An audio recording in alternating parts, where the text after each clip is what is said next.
Hello and welcome to today's video.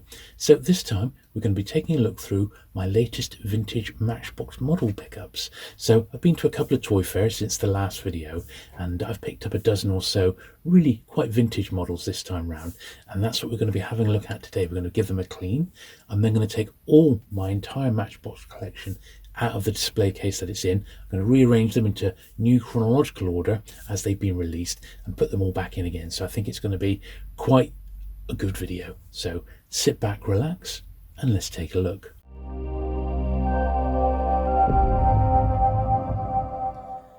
Okay, so the first one we've got is this one here, and it is tiny. It is the number 10A. It's the first release of number 10, and it's known as the mechanical horse and trailer, although there isn't a horse in sight. You can see it is absolutely minuscule, isn't it? It really is quite a diddy little model, this one. And it was only around for 3 years, and it was soon replaced with a larger version, but this was the very first one. Now, I'm pretty sure, there we are, yeah, the cab comes away.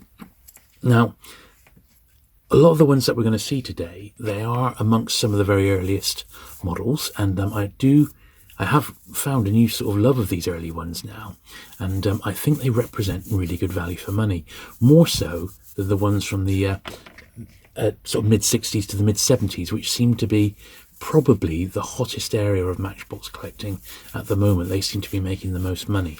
But the early ones, I think, are probably underpriced at the moment, and certainly at fairs, I think you can pick up quite a few little bargains. So the easiest way I've found to clean some of these, to get into all the little nooks and crannies, is just with this old toothbrush. And as expected, this has picked up quite a bit of dirt in the actual pickup part of this. I'm not exactly sure why it was called a mechanical horse and trailer. I don't know how that name came to be.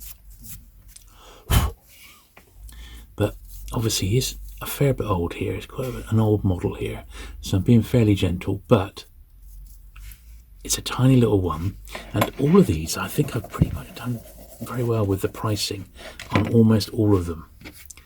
But that was number 10A, mechanical horse and trailer, tiny little one.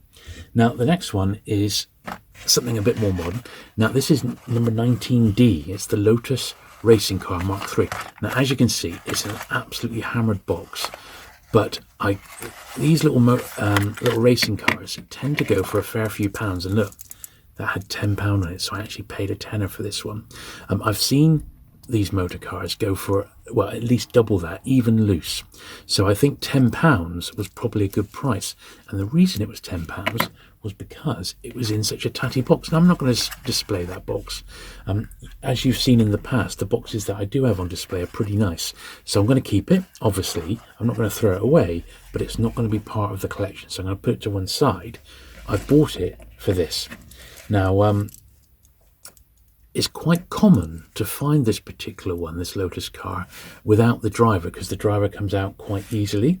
And this is the nice sort of racing green colour, but there is also a version which is in orange. Sometimes the front and back wheels are not put on correctly, but this one seems absolutely fine. So the front wheels are a little bit smaller than the back wheels, which is exactly how it should be. And because this one's been in a box most of its life, I don't believe it's picked up much dirt, but it did come from a toy fair, this one. So I am going to give it the once over, because chances are at some point it's been out on display, I would think. The only thing really wrong with it is the 3 sticker on the front there has got a little bit of wear just on the side there, but to be honest, I can actually live with it. The sports cars, because there isn't a lot of them, and this is a real sort of classic. I mean, it's a Lotus. I mean, it's superb, isn't it? Because there's not a lot of them, they do tend to fetch a bit of a premium. So you've got to grab these when you see them, and that's exactly what I did. And I thought £10 for this, when I've seen them go for about 20 in loose condition, I thought a tenner was probably pretty good. So as I said, I reckon I got that cheap simply because the dealer had it in a tatty old box and didn't realise, he was probably better off actually selling it without the box complete. But there you go. So that's the first couple there. Now the next one we got is the Bedford coach. This is the 68 millimeter version. So this is 21B.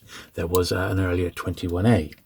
Now mine is missing a sticker that went along the top there, which read London to Glasgow. So it's a bit disappointed that it's missing the sticker.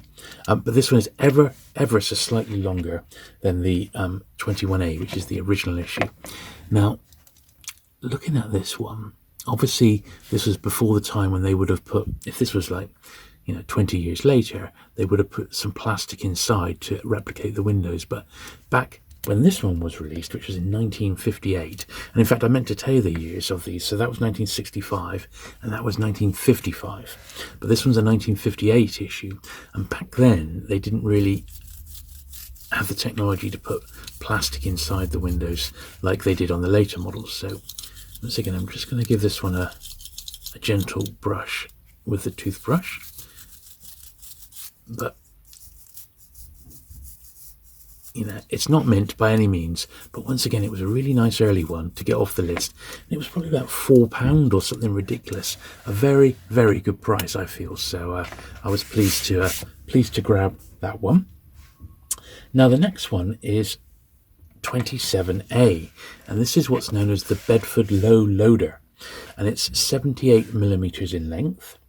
Now this one was only in production for 2 years, but there's actually 3 different sort of colour variations, 3 different paint schemes. This is the sort of the green, light green colour, and that is the most common of all 3 of them, although all of them are quite scarce. And this slightly smaller model was replaced later on with a larger one. So once again, a bit like that first one there, you just pop it in the side like that and turn it. And we'll do the cab first of all, because this has definitely picked up some dirt.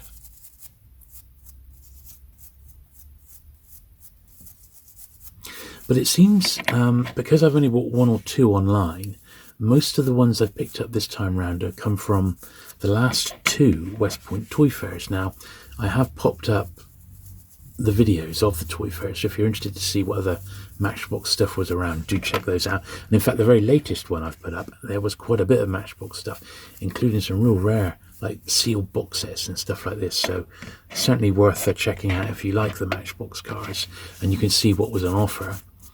But I think I've done pretty good on these old ones of late, and I never initially thought I would collect these really early models, but I've grown to really like them. So I wouldn't mind, and I'm not fussed about having them boxed or loose. I just want them in fairly presentable order.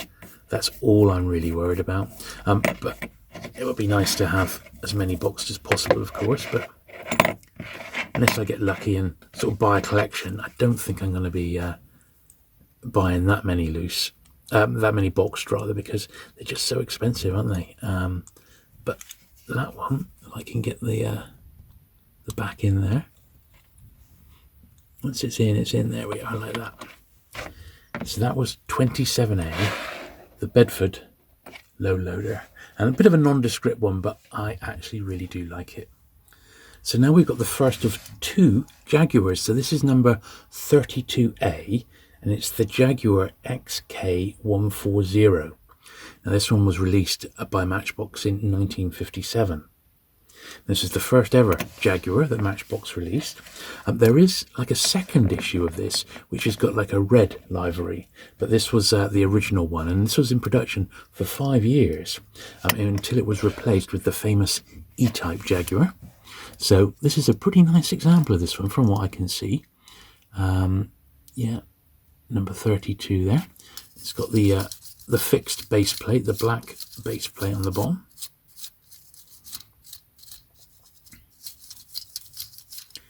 And I've always been a fan of Jaguar cars, but never really had the money to buy one.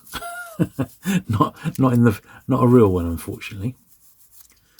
I always used to like the one that Inspector Morse drove around. That was the Jaguar Mark II, wasn't it? It was actually gorgeous, gorgeous car.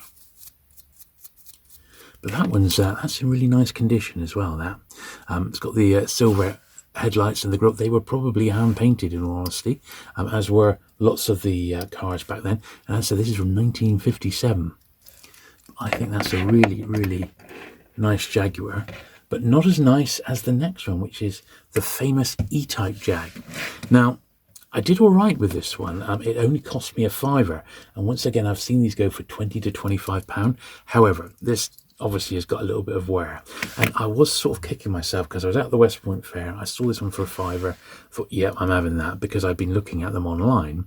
And then a few stalls down, I found a really, really nice one for 12 quid, which was a half the going rate. So really, I should have bought that that really nice one for 12, and I could have put this double back online and sold it to another collector. But not to worry, not to worry. We live and learn. And I'm still really pleased with this one because it is a gorgeous car. I mean, it's almost iconic, isn't it? Now, this one was first released by Matchbox in 1962. And I do notice that that's got a little bit of, I'm not sure if that's sticker residue from where there was a sticker on the bottom. Yeah, there is a little bit, so I'm going to get my polish on that a moment. Okay, so I've got my soft cloth there, and generally when I'm removing sticker marks on something like this, or glossy covers of books, a little squirt of Mr. Sheen can do wonders. So I'm just going to get one corner quite damp with the Mr. Sheen, dab it all in like this, and with a bit of luck, I'm hoping that it'll get that sticker mark off without too much effort. Yeah, seems to be doing the trick. Obviously, I don't want to get the actual model wet. We are talking metal here. But as you can see, look, that's lifted that right off. Very, very easily. It didn't take a lot, did it? And that sticker mark is gone now. It was just a little bit of sticker residue from when the dealer had it priced up. So, very, very nice. Yeah, as I said, I just wish I picked up that mint version later on, but I don't know, what can you do? It's just hindsight, isn't it, really? And the thing is, at a toy fair, it's not like looking online where you could perhaps get 2 or 3 little versions of the same vehicle together and you pick the best one. Sometimes in the scrum of a toy fair, you have to sort of make a bit of a leap of faith, and that's what I did with this one. Now, there are slight variations in the shade of the red on this one, and there is one which is a bit more sort of metallic-y, and that was like the first issue, and I honestly think that is this one. I think it is. This is like the metallic-y red sort of version of it. But there are many shades of this one. You know, there are little variants, and the shades do vary in colour just a little bit. Right, next we've got number 37, and boy oh boy, I was really, really pleased to get this one because it's been on my wants list for quite some time. And this is 37A, and it was the very first Carrier Coca-Cola lorry, and this is from 1957. So mine is the first issue, and you can tell that because the base is hollow. Okay, later issues obviously had like a normal base plate in there, and this is also the earlier version because it's got what they call the uneven load. So it's got a little crate there and a little crate there. Later issues, it was just plain lines. So once again, I believe, and this would be in keeping with the other models I bought from the same dealer, that this was an original first release version of this this particular model. Obviously of interest to Matchbox collectors, but also to people who collect Coca-Cola, and that has its own, army of collectors, particularly in America. This was really high on my wants list, and I am absolutely delighted to get it. Now, I'm not 100% sure how well the tops of these are going to clean, and my suspicion is pretty good in actual fact. So I don't know the sort of the dark colour, if that's, yes, it's not dust, so it's not sort of coming off.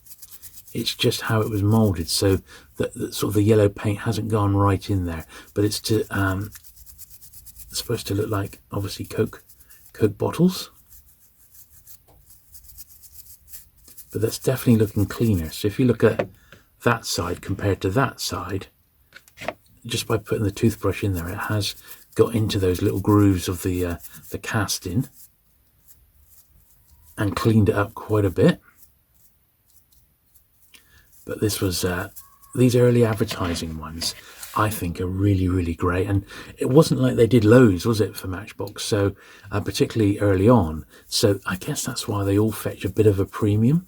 And yeah, although I don't collect Coke memorabilia, I do like it. And the really early Coke memorabilia I think is gorgeous to look at, and it's a really nice sort of thing to collect. Although you need a lot of space because there's an awful lot of Coke stuff, as you would imagine. There we are. So I think that's got that cleaned as much as possible. Not a lot of dust and dirt came off that, but a bit.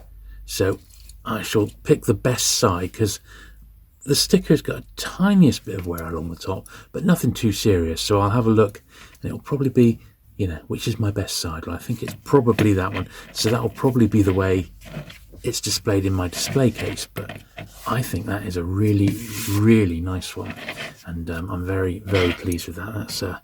That's gorgeous. That one, the Coca-Cola van. Now, the next one is number 38A, which is the Carrier Refuse Lorry. And this was released the same year, 1957. Pretty boring, this one, in all honesty. There's not a great deal to say about it. It says cleansing department. The sticker on mine is a little worn on both sides, sadly. There's lots of little variations. In fact, there's 5, mainly with the colour of it, different shades of the grey. But there is actually a silver version as well. But it is perhaps one of the most boring ones of the early ones. But it does sort of fit in with the range, doesn't it? So I don't mind it. And it was, once again, really cheap. These ones are cheap, they just are. Particularly at the toy fairs. So at the last toy fair I went to, the Westpoint, I actually didn't see anybody else looking for old toys at all. Old Matchbox rather. No one, literally no one. I mean, I think there was a youngster with his mum, and he was picking up some, just going to get the dirt at the bottom of this. He was picking up some of the 70s ones, but they were in boxes that were like £1 each. There were some absolute steals to be had there, so it just depends what you're after, doesn't it? So what I've done there, I've just used this, the bottom of this screwdriver to push in there and get into the little bit where my hands and also the toothbrush cannot reach, and it's just cleaned the top edge of the inside of the cab there, and that's actually done a really good job, because if you have a look, it's nice and clean under there now. At least as clean as it's going to be. A little bit of dirt there. It looks like it may have been stored upside down at some point. So it was a cleaning vehicle which needs a bit of a clean. Alas. But there we are. That is the 38A Carrier Refuse Lorry. So the next one we've got is number 42A, and A, of course, being the first time that this number was used, and it's the evening news van. This is another one that was very, very high up on my wants list, so I was delighted to get this one out the way. Now, the evening news in question refers to the London Evening News, which was quite a common sight on the streets of London in the 50s and 1960s.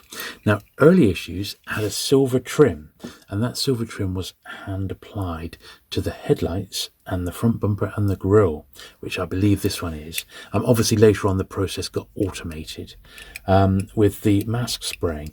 Now, it was fairly common, this one, as it was in production for 8 years, if you can believe it. However, this is the first one I've seen that was in really nice condition that warranted the money. So you see it's got the sticker along the top, along the side, on the door there as well, the football results. Same on the other side, but I don't believe that it had a second sticker on that side. I think it was just on that one. However, this is absolutely fine for me. I'm really, really pleased to have this one in the collection. Now, it has definitely picked up some dirt, so I'm going to give it the treatment. Because the yellow, it's like a mustardy yellow, isn't it? Which isn't bad. I don't mind the colour at all. I have to admit, I don't remember seeing these sorts of news vans going around. ever so slightly too young, but I've seen them in movies and stuff, so I guess it's a fairly accurate rendition of it. And seeing the little sticker with the football results on, it's brilliant, isn't it? It is a really, really character-laden model, shall we say. It's got a lot of character to it. It really has, this. And although it's not mint, these ones are hard to find in really nice condition, and I think that's an absolute beauty. That I really, really do. I love it. Now, the top is just sort of got a little bit of wear. There's nothing on it, but you can see the yellow is just starting to be sort of slightly worn at where the model's been handled, I guess, over the years. But that's not to take anything away from it being an absolute beauty. I love it. So the next one we've got is the 45A, the Vauxhall Victor. Now, this was released in 1958. And once again, it's got that slightly dirty yellowish colour there, very light yellow, this particular one. It was first released in a red livery, but only for a very short period of time, and that particular version is very scarce, but it was available for 7 years, and there's loads of variations of this sort of creamy yellow colour that I've got here. Now, ironically, the actual car that this was modelled on, because it was like an American import car, was extremely susceptible to British weather, and it wasn't really around that long because the actual car would rust.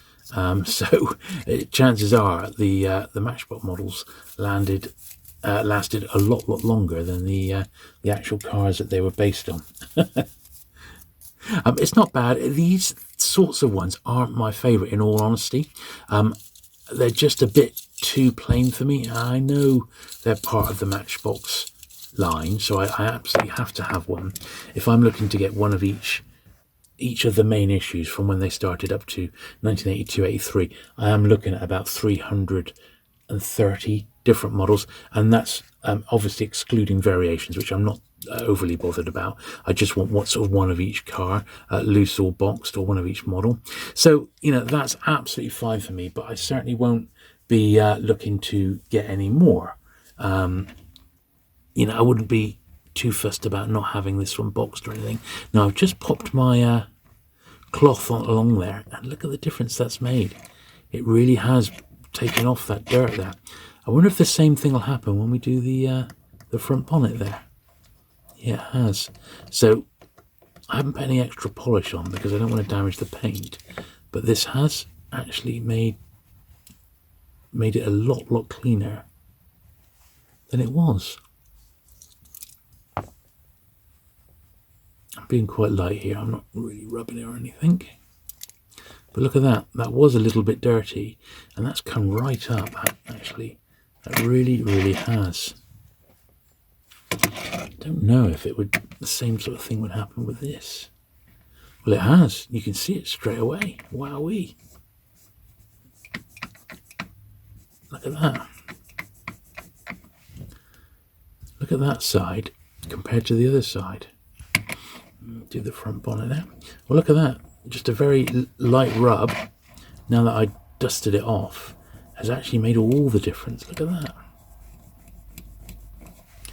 That's much better, isn't it? Oh, there you go. We found a new little cleaning technique there. Obviously, you need to be careful with these because of the paint, but that's actually come out really nicely there. And that one, well, it's almost been transformed, isn't it? I'm very surprised at that. I'm actually tempted to try this a little bit with some of these other ones here. Just a tiny little dash of polish, so it's not like soaked or anything like that. I just wonder if like the top of that looked a bit worn.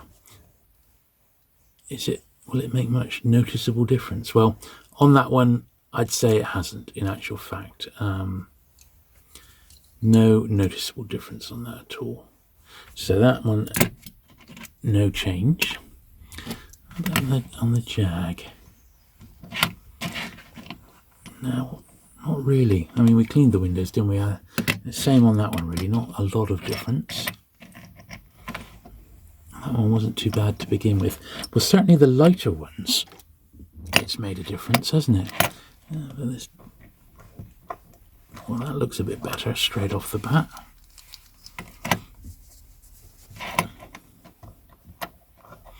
I've been a bit reluctant to use any sort of polish on these really because of their age, and I just don't know enough about how the polish would react to the paint. But you know, by putting such a tiny amount on, I don't think we've got much to worry about. But I think those are really good, and that Vauxhall there has come up absolutely fantastic, hasn't it?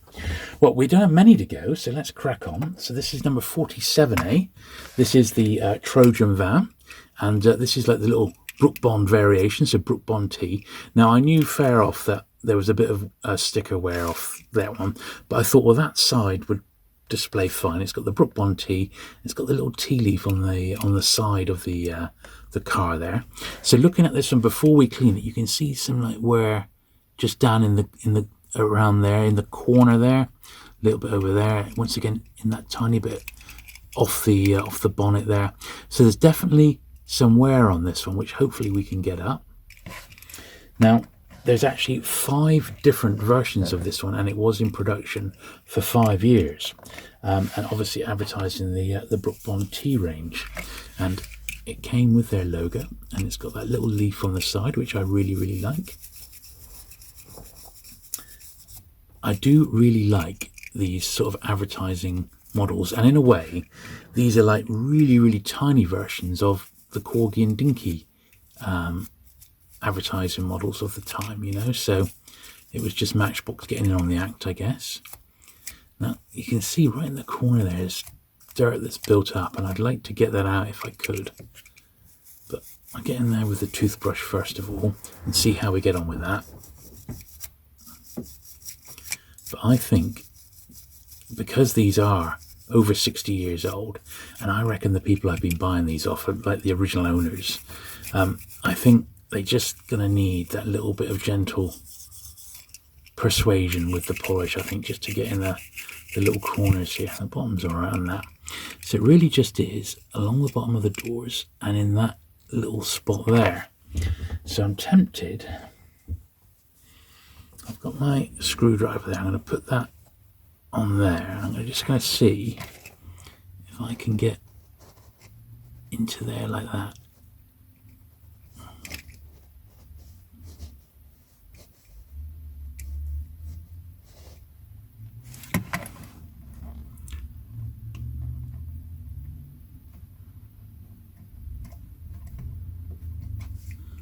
Well, it's got in a little bit.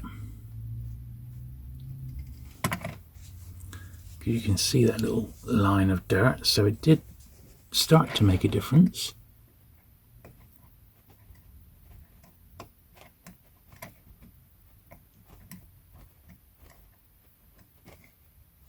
Yeah, once again it did all right. It's going to just take a few little goes on this, I think, to get it out properly.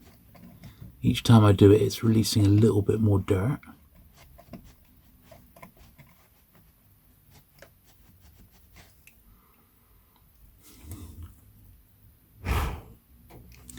Well, I think that's about as good as I'm going to be able to get it, I think.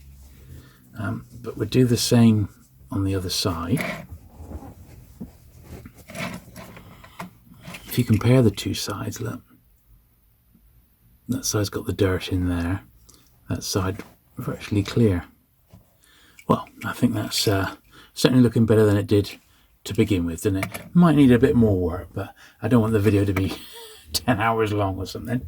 But I'm really pleased with that one, and once again, I do love the little advertising models. I think they're fantastic. Right, now this was another one that was very, very high on my wants list, which is the refreshment van. This is number 74A, the mobile canteen. It's got a sticker on the bottom, so we'll get that one off right away. Now, amazingly, this was in production for 7 years, but I've been really struggling to find one which had the sort of the refreshment decals in good order, because the ones that you generally see around were a little bit hammered. But it's been really high on my wants list alongside the ice cream than, which is I still haven't got, but I will get one by the next time. I vow to get one because I'm after it, but I want it really, really nice. You see the walls there screen there. I think we've just about got it. Yep, so it's got that little label, but I will pop a little bit of polish on that to get that off in a moment. Now, there's a little bit of wear on this one, as you can see, but not much. And it really is quite a tough one. Once again, I believe this is the first issue, although there's loads of variations of it. And it is actually quite tricky to get the actual open. There we are, like that. So there we are inside the serving hatch, and that's how it would go. So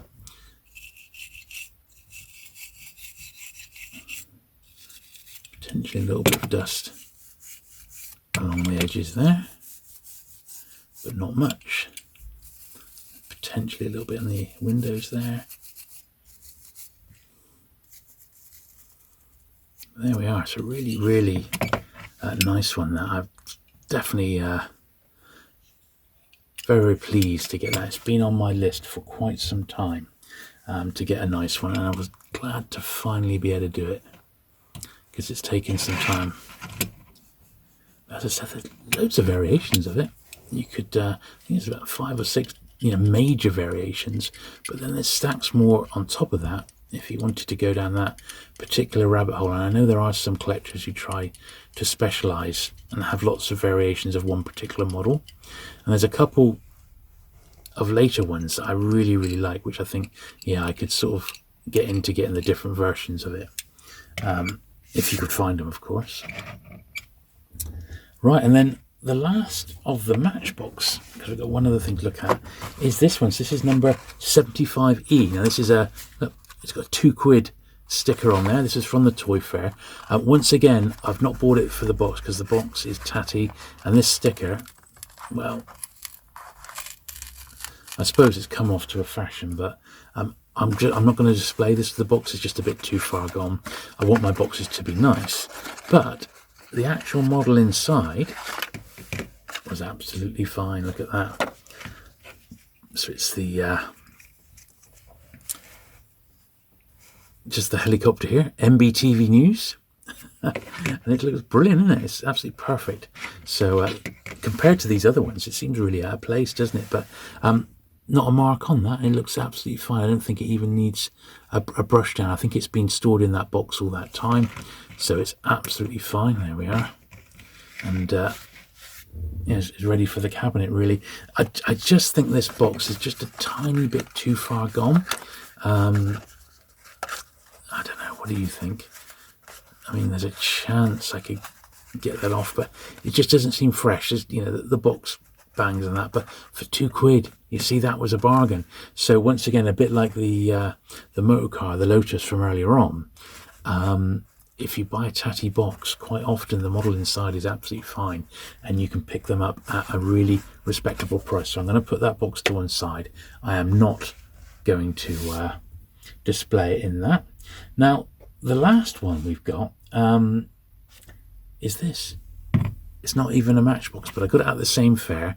So this is the traditional police box. I'm a big Doctor Who fan, and this was produced by Dinky Toys, not Corgi, not Matchbox. It was Dinky, but I got it at the same fair, so I thought I'd show you it while I was cleaning these Matchbox toys.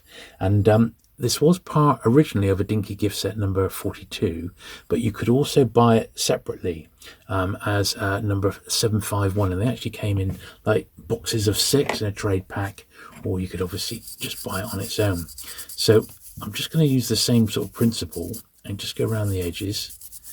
These aren't too expensive to pick up, but they are tricky to find in really nice condition.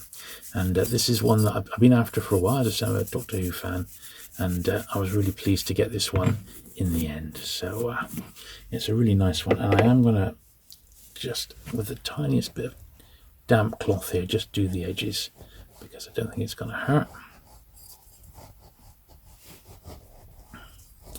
So the next stage, then, since this is all the models now cleaned, is I'm going to go back to the house, and I'm going to empty my display case, and I'm going to get all of the Matchbox toys out, Matchbox models out, and I'm going to put them all back in strict production order. So right back from number 1 through to that one, which I believe is the very last one, and put them in date order. I think they're just going to look fantastic. So that's what we're going to do right now. So here they are. I've emptied the cabinet and I've laid them out on the table by date order. So starting back in 1953, and there's like a little pile for each year. So 53, 54, 55, all the way up to 1982. Now there's some years I've not got anything for, but I've got a fair old selection of 50s and 60s stuff.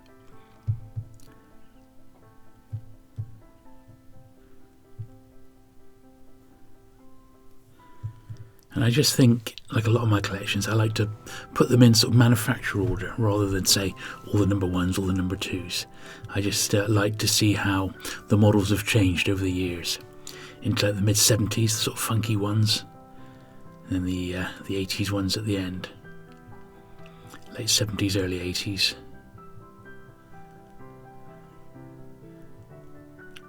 And then here they are actually in the display case in release order.